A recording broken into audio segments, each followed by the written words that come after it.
So it is the end of the month in Duel Links, and as always, we have the upcoming updates. Now, I thought this would be on the 28th because there's a day's break between the 5Ds World ending and the new ZEXAL World coming, but apparently not. Apparently they want to tell us everything for next month kind of early in comparison, so I'm hoping we see Shark in here, you know, confirming he's a roaming. That will kind of be the best case scenario that we've been accustomed to right now. And then, apart from that, based on last year, I'm expecting a raid duel and another random event. So, let's see. So first up, we have the mission circuit, giving us the UR card, Howling Insect, and gems. Now, we've had that already, which is fine. Giving us a repeat card is fine. I do want to, actually I don't want to check because I'm on a new account. I'm on the from scratch account, which hasn't logged in a couple of days, so it's going to play all the events, but I don't think that's the UI, I think that's an SR.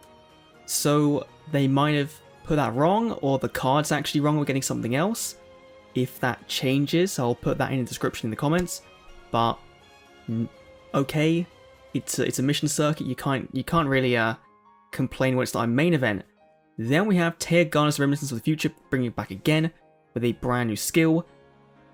Okay, you know, Taya has Witchcrafters, she's kind of necessary for that deck to function with Jenny and with one of her traps, so bringing her back, you know, fairly soon is pretty big. Now, kind of interesting it's not Yugi, because I think Yugi came first, which, you know, you'd have thought that Yugi would be the next one in line because we're still missing an event for him. Maybe they're waiting on the Japanese voice actor to get his lines done, because we know that he had like 4 lines in Japanese and then, like, you know, all of them in English. So there must have been something COVID related there to kind of warrant the quick rush out of Yugi. And maybe they didn't want to do it because, you know, we just had a raid duel last month, so they don't want to repeat it again and have a raid duel this month and have it be a little bit too close together.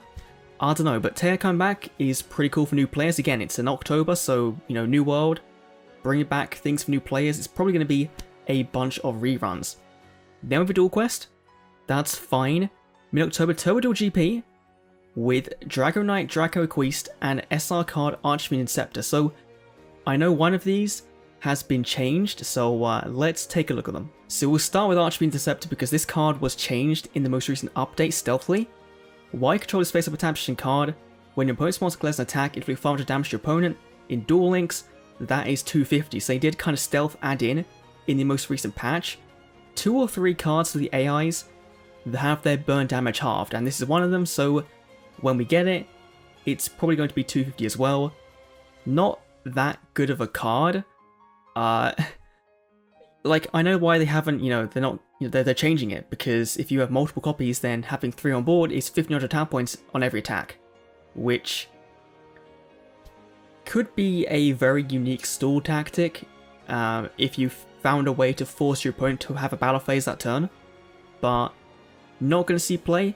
Then the other one, the big one, is Dragon Knight Draco Equeast, which was Yusei's fusion, the only fusion he used in 5Ds, and requires 1 Dragon type Synchro and any warrior. So really, looking at the card art, it's Stardust plus Junk Warrior, but, you know, it can be anything at this point. And it must first be fusion summoned, so you can't just cheat this out of the extra deck with another card. You have to play Polymerization, bring it out. Once per turn, you can target 1 Dragon type Synchro in the graveyard, banishing if you do until the end phase. This card's name becomes that monster's name, and it has its effect. So you can basically turn into a Stardust Dragon, get a free, not a negate, but, you know, like a free, whatever Stardust does, I can't remember, but yeah. And while this card is in attack position, your opponent takes any effect damage you would have taken from their card effects instead. So it's like a bad reaction to Samochi in a fusion. Which, in Duel Links, given we're getting more burn cards, this makes a ton of sense. It's not going to be good, it's not going to see play. You might be able to splash to an extra deck and have it as a fun option, but it's not going to be a top tier card. It's just a card for the fans of the anime, and getting it in a PvP event, going to be pretty interesting to see the drop rates in that one, but still looking forward to that one. Let's go back to Duel Links real quick and go to our next thing. We have, mid-October, Torgo Bingo Mission, the new SR card Antidote Nurse. Okay, I haven't heard that one. Let's find that one and take a look. So apparently this isn't a card in TCG, it's actually a card from the ZEXAL World Duel Carnival 3DS game, which it's not a Tag Force card. And I know they had like one ZEXAL Tag Force in Tag Force Special, but this is cool. We're now getting things that aren't from Tag Force, so nice. It's a rank 3, okay stat line, but requires 3 level 3s, which is really... This card has to be insane to be worth that cost. If this card balances points monster and damage calc, the attack becomes its original attack points. That's kind of the same as the SR card we're getting the rank 6 in the box, the camera one I think. So it's kind of doing the same thing as that, but okay. And during place damage state, when a monster you control is attacking or being attacked, detach 1, that monster gains 1000 attack to the end phase. That's not a hard or soft once per turn, if it remains unchanged. Because of course they can do like Kite Roid, they made it better in Duel Links, so interesting. Now I believe this card in anime was used by Caswell, which does that kind of mean he's not coming? Because I think we have a ton of Crash Bug stuff already? Maybe? Huh. If that kind of rules out Caswell from coming, then I'm fine with that, because that's just a character I didn't want to see. But if not, if he's still coming, that's pretty cool, but a brand new to the TCG technically, Xyz card is quite nice. Then in October we're going to be getting Duelist Road, okay. We're getting Callan back again with their brand new reward cards and their brand new skill, Shell of a Ghost. I have no idea what that does. I'm not even going to bother trying to look it up and see if it's in leaks because I hope it's not. We know they just kind of butchered the Black Rose Gale skill for Akiza, so from what it was originally in the card text in the leaks, so yeah. This was a really good event. Actually, this was a really fun event. So glad it's coming back. We're going to be, one step closer to him being at the gate to be infinitely farmable. And for Infernity players, you're going to kind of need him because, of course, he does have like Necromancer and Break, the second and third copies, and he has Launcher as well. So you're going to want to get Callan when he comes back in mid-October. And late October, maybe? No, still mid. A new character will appear. Windows obtain the UR card Inferno and SI card Volcanic Slicer. You're not ready to fight on the front lines. Oh boy. We're getting AXEL Brodie. That is crazy. They haven't given GX a character since Blair in like January. So the fact now, right after Dark Dimensions World is leaving, and ZEXAL World is starting, they're giving us a really good 5Ds event, and a new GX character. Obviously not unlockable, but him in the future being unlockable is really big, because that then means we can get Adrian, we can get Jim with his new fossil cards in TCG.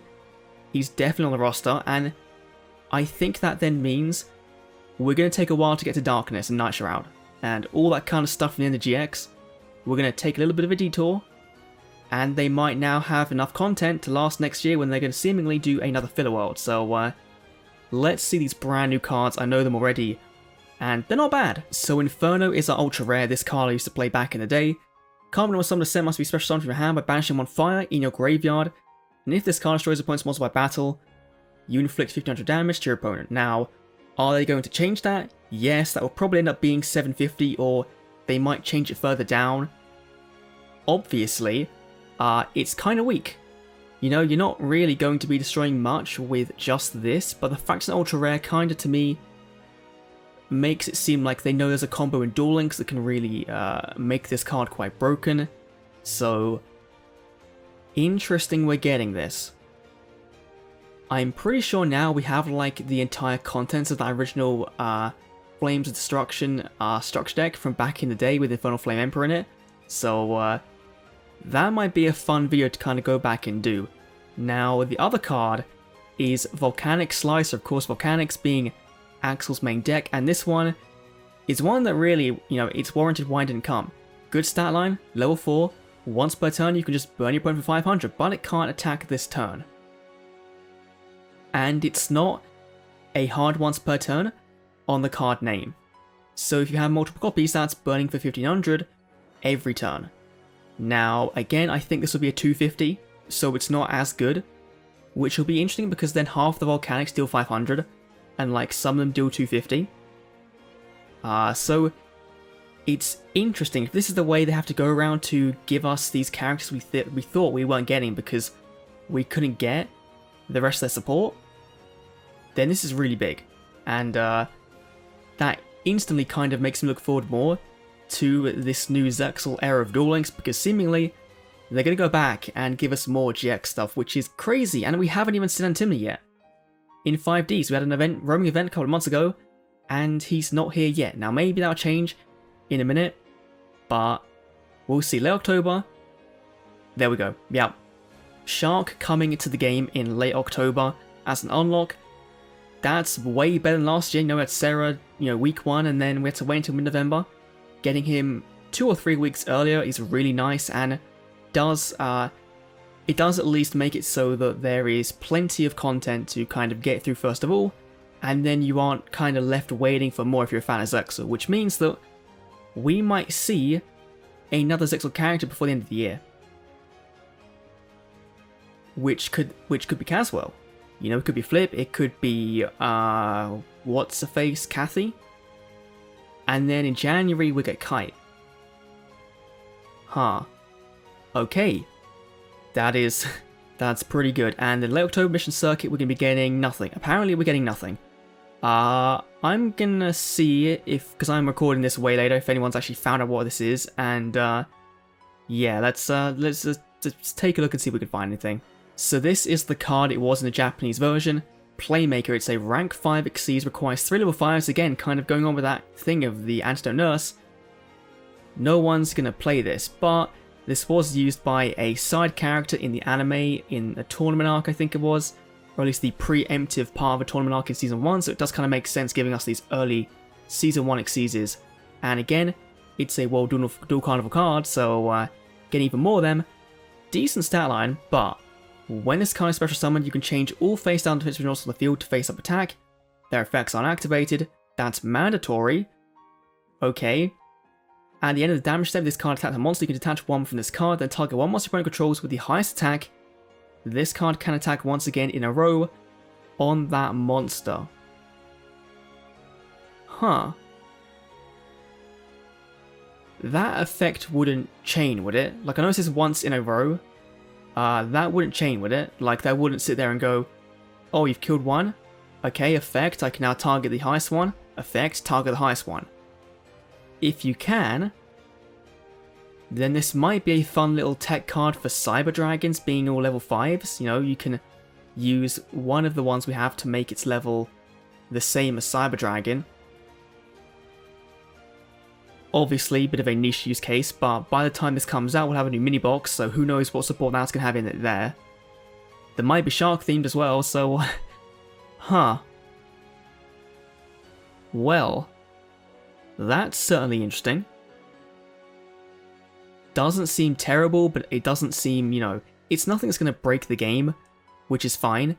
And there's nothing else in here, but in the iOS version, it's confirmed you can be getting iPad widescreen support, which, if they make it like the Duel Links PC app, with all the side panels, that's going to be the best mobile experience you're going to get. So, if that happens, that'll be pretty cool for iPad players. If not, then I don't know what your landscape mode means. But this was a way better month than I think anyone could have kind of expected, given that before ZEXAL World, we kind of expected disappointment based on 3 characters and not getting Shark Day 1, but this pretty much clears out the backlog of our content. Aside from Yugi, we have Taya Event 2, which means she can then come to the gate. We have Kallen 2, which means he can then come to the gate. So we're just missing Yugi, and we're just missing Antinomy for his first, unlock event. Which means after this, pretty much every character event will be a new one apart from Yugi. That's really good. And, yeah. Axel coming, Shark coming, Konami, you did pretty good.